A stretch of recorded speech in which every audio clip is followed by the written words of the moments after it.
How are you today? This is Susan K. Morrow, coming to you from SusanKMorrow.com on the Susan K. Morrow Network. I am here today to offer you an angel card reading, and whenever you see this, this is for you. It applies to you today. Don't know what it's going to be yet because I'm about to draw an angel card, or an oracle card, I think is a better name for these, from my very own deck, one that I created unto and for and by myself. So, well, I say by myself, can't deny that I was certainly inspired to create these. I wrote them up several years ago sitting out at the Starbucks on the lake in Conroe, Texas, and now I have a deck of angel cards. And what's been interesting using these is that they work like any other angel cards I've ever used, which is kind of cool. So, let's see what we've got here today. I'm going to pick a card, any card. Okay, let's try this one. Oh, okay, this one. Oh, all right. So today we have do/act. Do/act. Do, act, do, act. So I would kind of tend toward meaning to take action. Kind of, but I feel like that's kind of face value. So I'm digging a little deeper. However, if take action inspires you, go with it. But do. Okay. For some reason, now I know I just mentioned Starbucks, but it was the Starbucks on the lake. And right now I'm seeing, oh, okay. So what I'm seeing right now is, I have to interpret it. Sorry about that.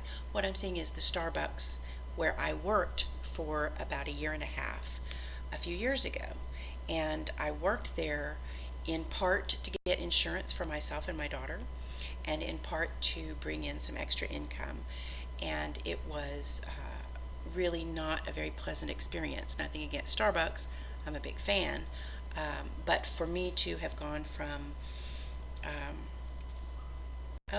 let's just say a little bit more impressive jobs to being a barista was just kind of, well, it was hard on my ego, quite frankly. So, this is what I've interpreted from this image that I've been given in conjunction with this card, and that is do or act in the direction of something that maybe you feel it's beneath you, or you feel it's too facile. Maybe you feel it is too childish, immature, or in some other way beneath you. But it will serve as a means to an end for you, and that's what you need to do. So set aside your ego and do that thing that will actually benefit you, even though you don't want to do it, even though you haven't done it since you were a teenager. Go ahead, debase yourself. That's not exactly what it is. It's not debase yourself, but it is to set aside your ego, because it will benefit you almost immediately. Not just in the short term, but in the long term as well. All right? I hope that makes sense to you. And remember to check out SusanKMorrow.com. You can also find my Patreon page at patreon.com/PsychicSusanK. And that's where you can help support the science fiction novel that I'm currently writing. That's right. I am a psychic of many talents. So until next time, my dear, be good.